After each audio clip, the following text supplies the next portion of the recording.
What's going on, YouTube? We are here in the capital, not Ottawa, the capital of walleye, Colchester, Ontario, just east from the Detroit River, and I'm going to go through and walk you through how I jig in the Detroit River for walleye. One of the most, in my opinion, successful ways to catch walleye in the Detroit River, and I'm going to show you how to do it.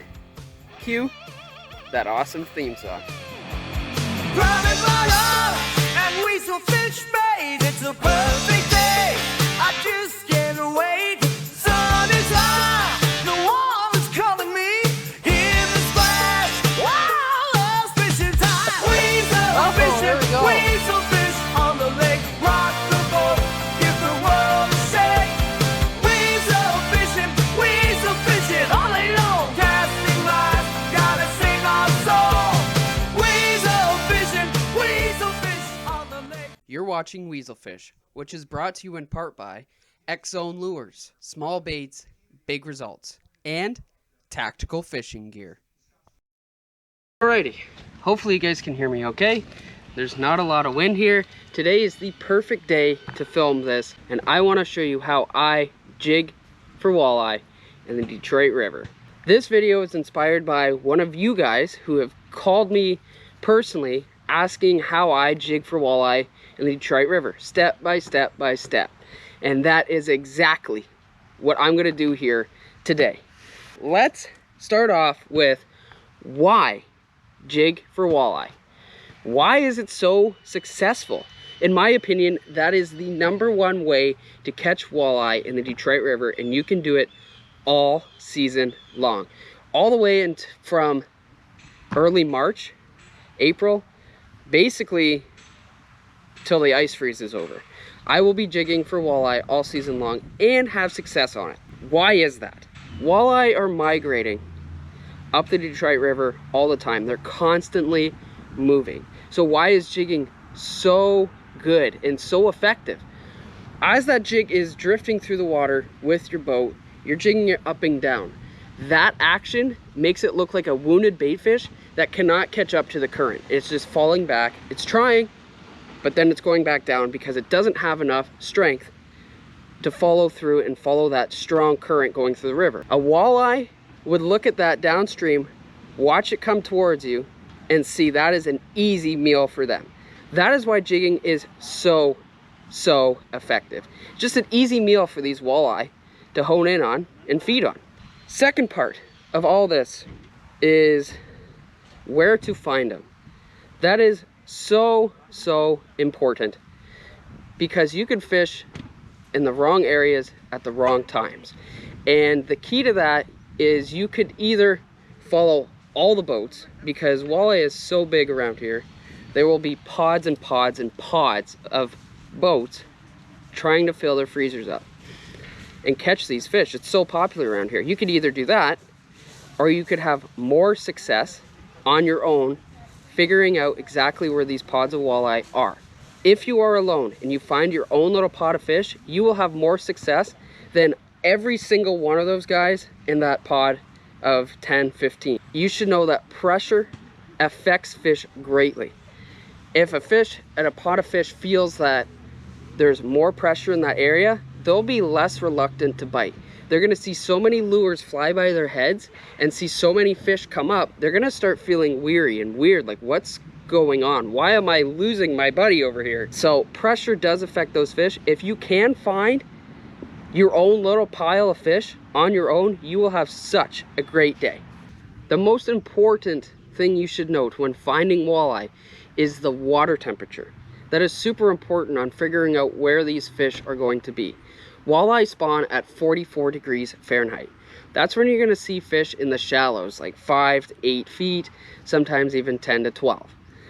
That is the range where you're going to get your biggest fish, and you're going to catch females that are bloated with eggs or have already just finished off the spawn, moving into deeper water. After the spawn, in about 50 degrees, you will want to start finding ledges off of the spawning points. And ledges are the most attractive area for a walleye in the Detroit River. When the water temperature starts warming up, and I'll say late May to June, and then probably the rest of the year, I will start fishing in 25, 30, 40 feet of water. I will run those deep channels as those fish are still, they're always constantly searching for that cooler water temperature. Walleye are cold water species. They will love the cold water when it's super hot, and they'll just cruise in the channels all the way to Lake Erie. So now that we know where we can find fish, let's work out how we can catch these fish. Early season, the fish coming off the spawn, they'll start feeding on perch, emerald shiners, shad, anything that looks like a bait fish. So I will throw this minnow style bait early season. Fish start moving deeper, the water temperatures start to heat up a little bit. I will then switch to a worm style bait. Why am I switching to a worm? As the water temperatures start to heat up, we get rain through May. We have more worms that start to come up from the bottoms, and the walleye, as they are bottom feeders, they will feed on the worms as well as the bait fish, but more predominantly they will feed on the worms. Next, what we'll talk about is the color of the bait. So early season is when you're going to get that more stained, dirty water, and that's because the weeds in Lake St. Clair have not grown enough to catch the dirt from the mud and the dirt that has been stirred up by that wind. We get a lot of wind in the spring. Purple is never a non-player in stained water. I love purple in stained water. It's so underrated. It's my favorite early season color. Oh, for I think it's been 3 years now I've been using purple. Absolutely love it. And as that water starts to clean up, you could use yellow and orange. That is also a huge player in the Detroit River all season long. Everybody loves it. Even the shore guys go nuts on it. Or even darker sometimes. I will go to a more natural color when that water clarity gets really clear. So crystal clear water, I will go really natural. I'll go green, or I'll go black and red. This is also a hidden player as well in dirty and clear water. Just depends on the mood, on how those fish are feeling. Never be afraid to change things up. That's a big player in all of this, is sometimes walleye can be very picky. You start out with a lighter color. I will always have a darker color on hand if the bite is not catching fire. Just remember that the bite, if it seems slow, change it up, because it could be better than what it is. You just got to figure out that magic color and pattern. Wow. That's why changing is so important. That's going to be it from shore. We are now going to go out and I'm going to explain to you boat control. That is the most important part in jigging for walleye, is your boat control. Jigging in that Detroit River, the current could be so fast, it could take that bait, throw it under a rock, you get snagged. Anyways, let me just show you guys. Let's go fishing and let's walk through how I will jig, my cadence, and we'll talk about boat control.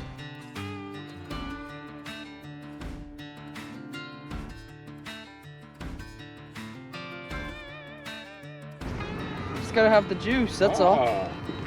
Just gotta have.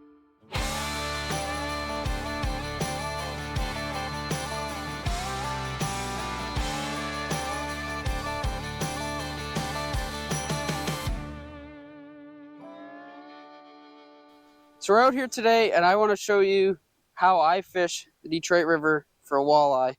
If you haven't seen my setup video, I'll have it linked down below in the description. Check it out. That'll show up what my setup is and why my setup is like that.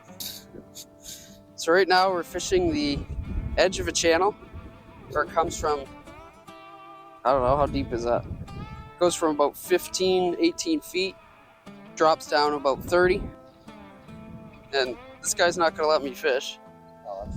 Boat control, super important when you're out here. You want that trolling motor facing towards the wind to make it easier for you guys. And the reason for the boat control is to keep your line vertical as much as possible. If it's vertical, you're going to less likely grab snags on the bottom from the rocks. You're going to feel a lot more. You're going to feel a lot more subtle bites. You're going to see a lot more of those bites in your high vis line. It's just very important to be vertical. Did you hear that? Yeah. So right now our line is jetting towards the shore, which is east. So he's gonna push that trolling motor in that direction of where the line is going. Oh, there we go. And he's got bottom. He obviously is not vertical as my line is heading straight towards east again. And that's a prime example of why you want that thing vertical. Do you want me to take control of this? No, I was so focused on my damn hat. Second part is how high you're jigging it up. I've seen so many people touch bottom and then they jig it up, the rod tip straight up into the sky. You're jigging that lure so high up off the bottom that you're putting it right out of the strike zone. You don't want to lift it too high. Just, I like to do a little snap. That strike zone's in that 1 foot to 18 inch range. And I'm not a fan of jigging it super high up like that. You're putting it out of the strike zone, and on the way down, you can't feel that hit. Most of your hits are gonna be on the downfall. When that lure is coming down, I very rarely have that line completely slack. Actually, you don't want that line going slack at all, because then you won't feel any bites. So all I'm doing is lifting it maybe a half a foot off the bottom, and I'm changing it up too. Some days you'll have aggressive fish that will like it when it's snapping, so you can have a higher jig rate, jig it a lot faster. Or sometimes I like it really slow, where you just kind of slowly lift up, drop, feel that bump on the bottom, and then lift it back up. So just change it up every once in a while. You're gonna want to change it throughout the day as well. So once you get a rhythm of certain things, you feel like you're doing pretty well, and then the bite starts to slow down, change up your cadence, change up your baits, just change things up a little bit. There we go. That's why we stay right here. See, now we can go.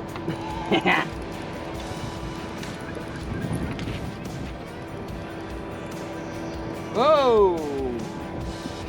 And you still haven't That's hooked. why you put a stinger on. You still haven't hooked one in the mouth. There's one right there. Another little guy. That's what it's going to be like during the fall. Few small fish that you're going to feed your family. Fall run is on. Pretty rowdy section. Our section was trying to start the wave, I don't know, about 10 times, but couldn't get it to go. Oh, I'm going to need the net. Yeah, no, that's why I'm here.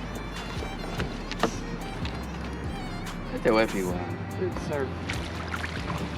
I can't swing him in. Yeah. Another one there, guys. All right. Sweet. Alrighty, guys, that's gonna do it for this episode. I hope you got something out of it. I hope you learned something. I hope this video helped and catch you more fish out on the water, as that's what I'm here for. I'm here to help you guys. So make sure you hit that like button if you did like it. Hit that subscribe button if you really like it. Check out some of my other videos. Check out the Detroit River Walleye. Check out Lake Erie Smallmouth. Check out Lake St. Clair. Just check out my videos. Hit that like button and interact. If you have any questions, don't hesitate to comment them down below. I will do my best to answer them all. I am not a professional. I am a fisherman that loves the sport, just like you guys. But that's going to be it for this one. We will see you next time out on the water.